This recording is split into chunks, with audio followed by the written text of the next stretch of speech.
I, a female teen, have a stepbrother Dean, younger teen. We're not close at all. When I was 7, it was discovered my dad had an affair with another woman, and Dean was a result of the affair. My mother filed for divorce, but due to her not having a large enough income or savings, my dad ended up having custody of me, with me seeing my mom twice a month. After the divorce, my dad married his affair partner, Kim.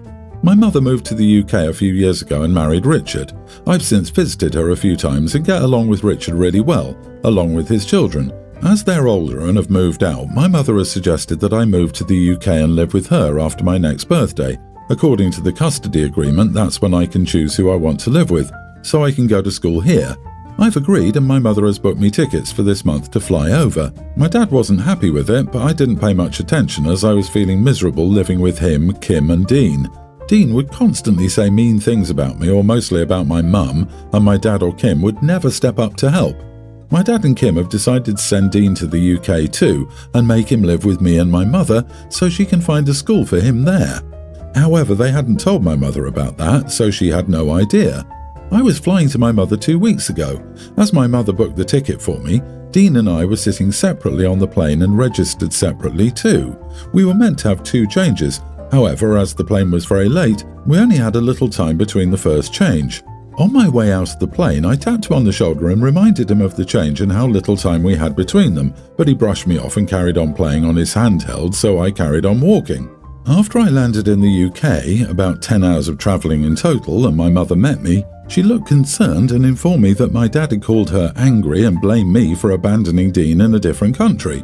I've told my mother what happened, so she doesn't blame me, but my dad, Kim and Dean are calling me an idiot as my dad had to take time off work and apply for an emergency visa to go and get him home. So, am I the idiot for abandoning my stepbrother on a plane? Edit, Dean has behaviour problems that are ignored by both my dad and Kim, and it's usually me or one set of grandparents looking after him. I'd been flying to see my mum alone since I was 12 and had missed connection flights due to planes being late. I'm not sure if the rules were different then, but I had no issues apart from global issue when it came to visitation and staying with my mom with a tourist visa. All I had to have with me was a passport with a visa, a letter from my dad, my mum's sponsorship letter, confirmation of where I was staying, proof that my mom had enough finances to support me while I stayed with her, and return tickets. Second, I assume my stepbrother had a tourist visa to enter the country, but I can't be certain. I only saw the paperwork from my dad and Kim allowing him to travel. I haven't seen his passport or know what plan my dad and Kim had to get him into the country, as neither Dean nor my dad shared it with me. All I know is that my mother was unaware of Dean coming at all, and it was never discussed with her. If anything else was organised for him, my dad hasn't told us about it. Your father and his partner are sending their child to another country to live with 2 strangers as a surprise? What the bibbidi-bobbidi heck? And somewhere along the line, he gets left alone in some random country? What? My brain hurts. Not the idiot, and the sheer audacity of your dad to send his affair kid to live with your mom just because he wanted to is insane. Dean is their child and their responsibility, behaviour problems or not. They can't just post him off to another damn country to live willy-nilly, to stay with adult strangers, especially without even discussing it with them first. Unless I'm missing some crucial piece of information, your dad is a massive idiot for this alone. Am I right that your dad has parentified you and used you and the grands to raise Dean, and decided to send Dean with you to the UK because they didn't want to deal with him without you? He and his wife are massive idiots. I guess I have some sympathy for Dean, given that he has such crappy parents, but that's not your problem, nor is it your fault. Go enjoy your new life in the UK. I've been the sole breadwinner for my family since the beginning. I met my wife at university and she graduated, but she decided to be a stay-at-home mom. She worked for a few years until we got married and she got pregnant. She worked until 2 months before our son was born, but never returned to the workforce. We've raised 3 kids together as a team. We've now managed to get the last one out of university and out of the house. My wife now spends her days gardening, walking our dogs, or taking care of the house. Every weekend she takes her parents grocery shopping. She's been doing that for 5 years. My parents are still very independent and do not require my physical help. She also subsidizes her parents' grocery bill to the tune of $400 or $500 a month. I know prices have gone nuts and they are good people and it doesn't affect our budget, so I don't care. My mom recently told me that my dad has been putting off some dental work he needs because it's too expensive, even with their insurance. I gave them the money. Once again, it's not a big bite out of our savings and will not affect our budget. My wife had a problem with me gifting my parents the money. I told her to relax and that it wasn't a big deal. She says it is a big deal and that we should have discussed it first. I asked her when we discussed buying her parents groceries or paying for her parents to come on vacation with us. She got upset and said she didn't realize I was keeping score. I said I hadn't been until she brought up the money. She thinks it's different. I don't think it is. Am I the idiot for telling my wife not to worry about it when I gave my parents $10,000 for some dental work my dad needed? Normally, I'd say you are the idiot for not discussing major expenditures with your partner.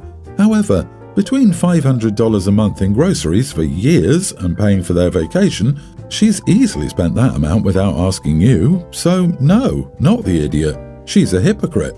So she's been subsidizing her parents' groceries for 5 years now. Cool, so that's about 60 months. Even if you take the lower number of $400 a month, that's about $24,000.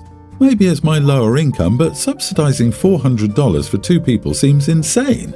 We spend $400 monthly on food for my wife and me, formula and baby food and toiletries. And that is at today's insane prices. How much groceries could an elderly couple possibly need that's costing them $400 or $500? Anyway, your dad's dental problems will only worsen if not treated, and then it'll cost a lot more. Everyone's the idiot here. It isn't just your money, even though you earned it. Where money is going should be discussed, regardless of who's spending it and the amount spent. There's a difference between keeping track and keeping score. Keeping track keeps the budget balanced and the financial goals in sight for all parties. Keeping score and using the numbers to justify withholding information is an idiot move.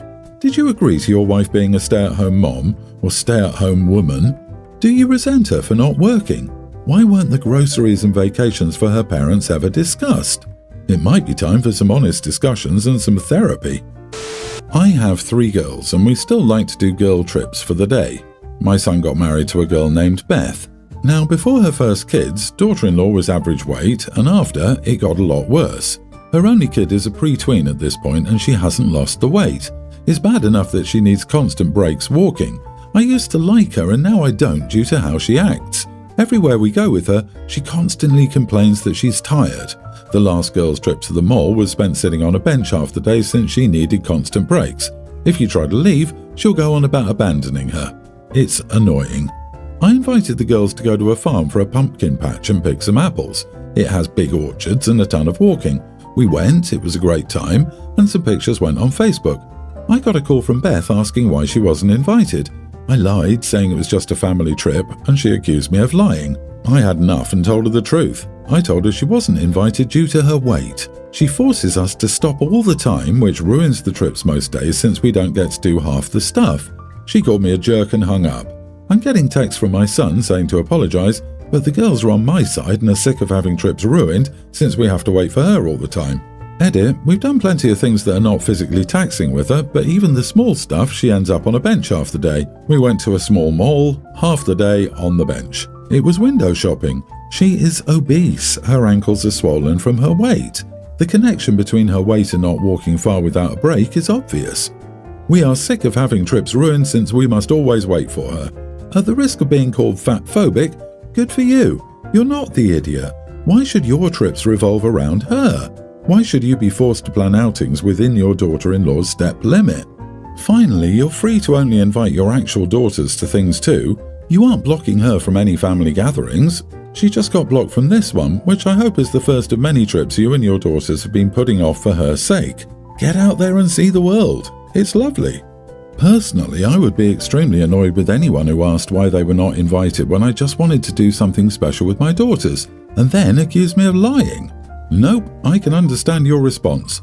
Beth pushed too hard, so you push back.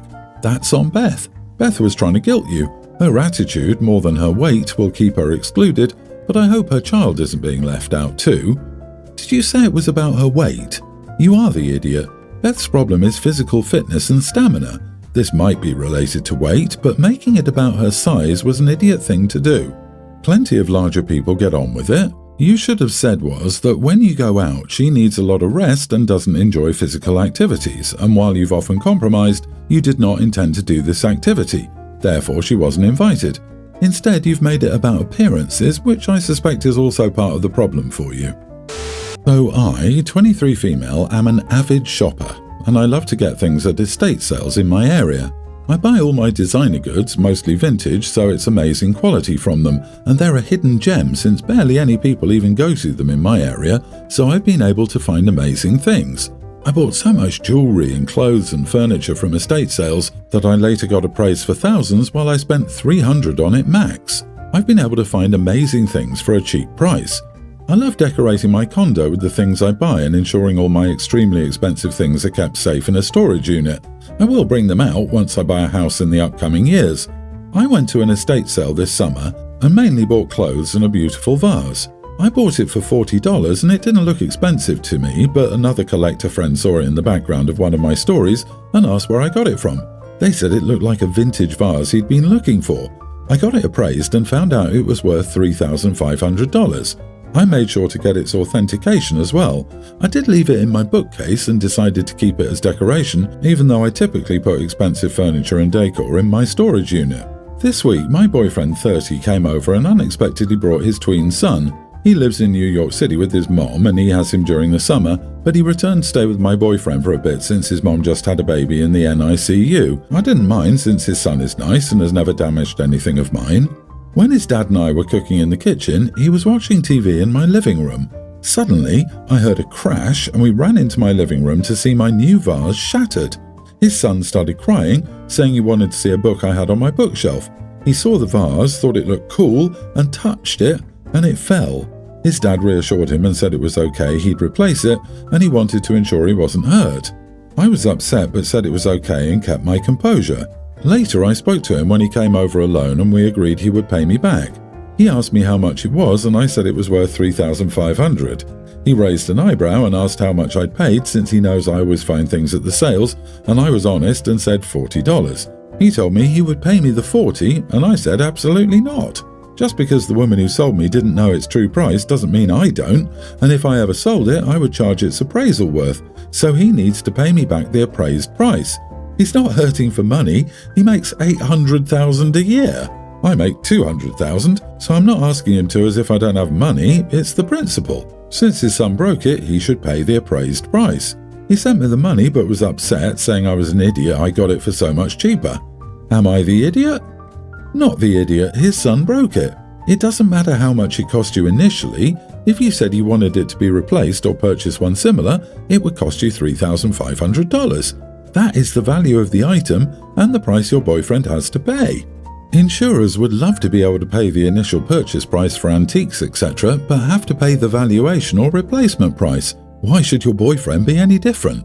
Ask him if he would be happy to accept the initial purchase price of his house from an insurer, or if he would expect to receive the present-day market-valued price. I'm sure we all know what his answer would be, so there's no difference, whether it be a house or a vase. I wouldn't even ask him for the money, I'd ask him to replace the actual item. If he can find the same one for $40, good for him. If he can't find it for less than $5,000, it sucks to be him. Or if you light his winning lotto ticket on fire, you only owe him $1, right? That's selfish, dishonest idiot positioning right there. You might want to rethink a relationship with someone who acts like this. The fact that you can both afford this kind of expense means that the question is much more straightforward than it might otherwise be if $3,500 were fully out of his reach. They're bringing in $1 million between them a year and they're bothered about something OP paid $40 for. Everyone's the idiot here. Rich people's problems are so hard. You are the idiot. Avid shopper, not a biz. If I ever sold it, and appraised value aren't the same as for sale or what one could get for it. Can't go wrong treating friends and family like you'd want to be treated, especially a nice kid who took it badly. Regarding principles, this feels like turning a kid's accident into a money grab. Child, vase, accident, tale old as time. If I were the boyfriend, I'd pay for the vase and break up with you. It would be the best $3,500 he ever spent. I, 30 female, am engaged to my fiancé, 37 male. We're both close to our families. His mother had 3 boys and never had a daughter. When my fiancé's brother was getting married, she was not involved in any part of the wedding planning. She never complained or said anything, but also would have enjoyed it. I'm going to pick out my dress this weekend. I was excited and talked to her about it while we were at my in-laws' home on Saturday. I then told her it would mean a lot to me if she came with me. She got teary-eyed and agreed to come. I was so excited to share this moment with my family and the woman who means the most to my fiancé. I was talking to my mother on Sunday, and we were talking about the excitement of going to pick out my dress this weekend. I mentioned I was bringing her, my mom, my grandmother, my sisters, my godmothers, my stepmother, and my mother-in-law. My mom asked why I was bringing my mother-in-law, and I explained I wanted her to enjoy the moment with us and start making memories together since we'd be family. My mom said she didn't want her to come since she felt she'd take away from a moment between her and me. I assured her that wouldn't happen. We argued about it back and forth, and this is where I might be the idiot. I said if something petty will ruin your day or my day, you don't have to go. Then she said, well, who's going to help you get it on and have those moments with you? And I said, any other female figure in my life who's going will do just fine. She got upset, and I regretted saying it. I did try apologizing, but she's not responding. So, am I the idiot? Not the idiot. Shopping for wedding dresses is already stressful. You should be able to choose who it would be with you. And also, your mother is making the moment that's supposed to be completely about you, about her. Is your moment, not hers. I did the same thing with my mother-in-law, who only had boys and had never had this opportunity despite all sons being married. Everyone had fun. There's not a finite amount of joy in life. You don't run out. Share that stuff around. Agree. I'm surprised your mom has a problem with your mother-in-law coming and not your stepmother. It's so lovely of you to include your mother-in-law. I included my mother-in-law and it only made the moment more special. She didn't overstep or try to take anything from the other women present. When I found my wedding dress and veil, my mother-in-law was the third person I hugged and we both had tears in our eyes. It was special. Years later, I'm glad I included her.